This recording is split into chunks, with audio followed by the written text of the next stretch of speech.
92.7 big FM पर आप सुन रहे हैं रेडियो का number 1 show Suhana Safar with Anu Kapoor.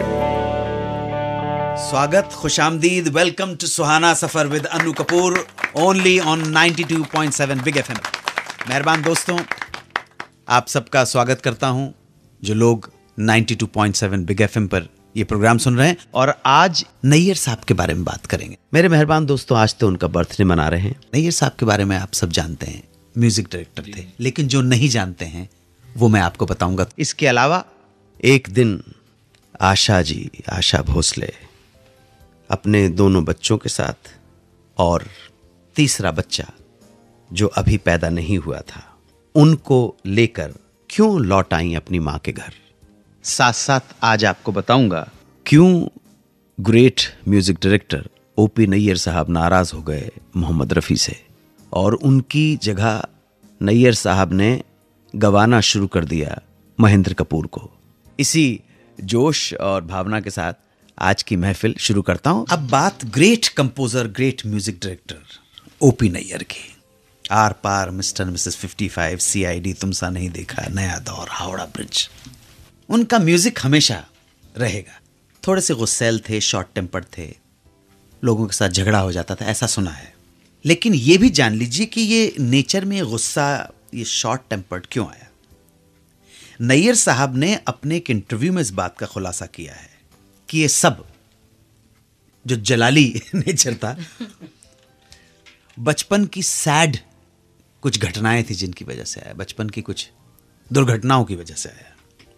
बचपन बहुत खराब भी था, बहुत सारी मुसीबतों की वजह से अंदर में एक अजीब सा चिड़चिड़ापन और गुस्सा आ गया था। लाहौर में पैदा हुए थे, बाद में फैमिली शिफ्ट हो गई अमृतसर। लाहौर से घर छोड़कर आना बिल्कुल पसंद नहीं आया, फ्रस्ट्रेशन यहीं से शुरू हो गई। फिर अमृतसर आने पर भी उनकी मुसीबतें कम नहीं हुई। बचपन में ही कई तरह की बीमारियों से घिरे रहे। 1.5 साल तक गले की तकलीफ रही, सांस लेने में दिक्कत आती थी। उससे निजात पाई तो अगले 3 साल तक उन्हें ब्लड डिसेंट्री नाम की बीमारी हो गई। ब्लड डिसेंट्री में मरीज के पेट में बहुत दर्द होता है। किसी तरह वो ब्लड डिसेंट्री से ठीक हुए तो उन्हें लगातार 3 बार टाइफाइड हो गया। इतना सारा वक्त बीमारी में बीतने की वजह से चिड़चिड़ापन उनके अंदर घर कर गया और कुछ रही सही कसर माँ बाप ने पूरी कर दी। माता पिता बहुत स्ट्रिक्ट, सख्त स्वभाव के थे। छोटी छोटी बात पर उन्हें घर पर बहुत मार पड़ती थी और बाहर जाने की परमिशन भी नहीं थी। एक बार जब वो घर से बाहर गए थे तो उन्हें एक पागल कुत्ते ने काट लिया।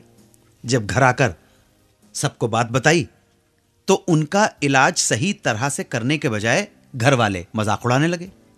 तो इस तरह के माहौल ने, इस तरह के संघर्ष भरे जीवन ने और मिसहैप्स ने अजीब सा एक फ्रस्ट्रेशन ला दिया। और बाद में नैयर साहब का यही फ्रस्ट्रेशन लोगों पर भी उतरा। लेकिन नैयर साहब ग्रेट कंपोजर थे। आशा जी जब 16 साल की थीं तो उन्होंने ऐसा कौन सा कदम उठाया जिसकी वजह से जीवन की राह बदल गई और जीवन भर गया संघर्षों से। आप सुनते रहें सुहाना सफर विद अनु कपूर, सिर्फ 92.7 बिग एफएम पर। 92.7 बिग एफएम पर आप सुन रहे हैं रेडियो का number 1 show Suhana Safar with Anu Kapoor.